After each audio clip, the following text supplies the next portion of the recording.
New York Governor Kathy Hochul just accidentally snitched on herself. Young black kids growing up in the Bronx who don't even know what the word computer is. They don't know. They don't know these things. And I want the world open up to all of them, because when you have their diverse voices innovating solutions through technology.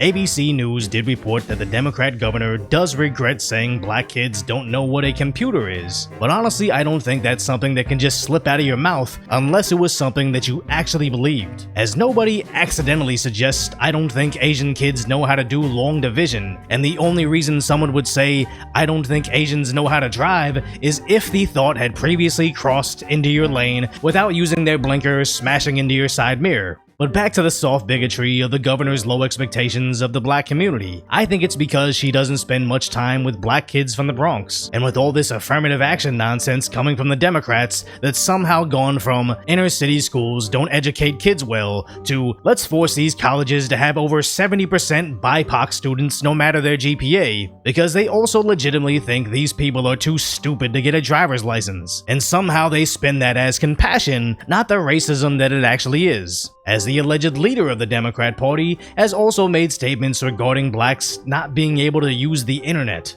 Not everybody in the community, in the Hispanic and the African American community, particularly in rural areas that are distant and or inner city districts, know how to get online to determine how to get in line. And notice the specific people he was describing. Not whites, not Asians, but blacks and Latinos, not necessarily from the inner cities, but also rural communities, which basically encapsulates everybody in between. But that category specifically, according to Biden, doesn't know how to access the internet in 2022. But this is nothing new from him. Poor kids are just as bright and just as talented as white kids.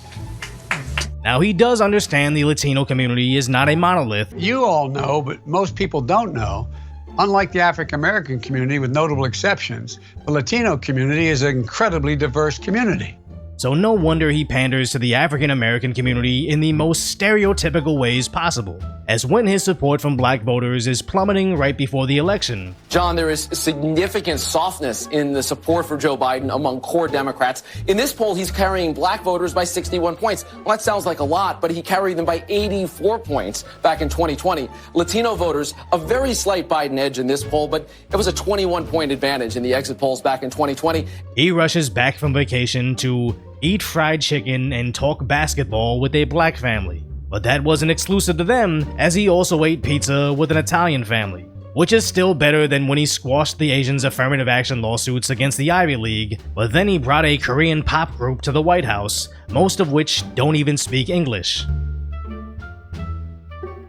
So with election season coming up, I think they're going to quickly realize pandering doesn't pay the bills, and the base they used to win over with simple statements like, If you have a problem figuring out whether you're for me or Trump, then you ain't black, might not be rushing to the polls to vote for 4 more years of economic collapse. The problem being for the people that put them in power is they use this administration to open the borders to millions of illegal aliens. No, I'm sorry, migrants. No, I'm sorry, they're now calling them newcomers, as these newcomers are apparently receiving social security numbers to be able to work, which could enable them to register to vote. Now, they shouldn't be allowed to, but to my understanding, there is currently no system in place to stop or even track this. So when several high-ranking Democrats go on TV openly boasting about how in their cities that they've run for decades, minorities don't know how to use a computer, the internet, or even get a driver's license. They're not even pandering anymore, they're just showing off to their friends as to how much they can get away with and still receive support.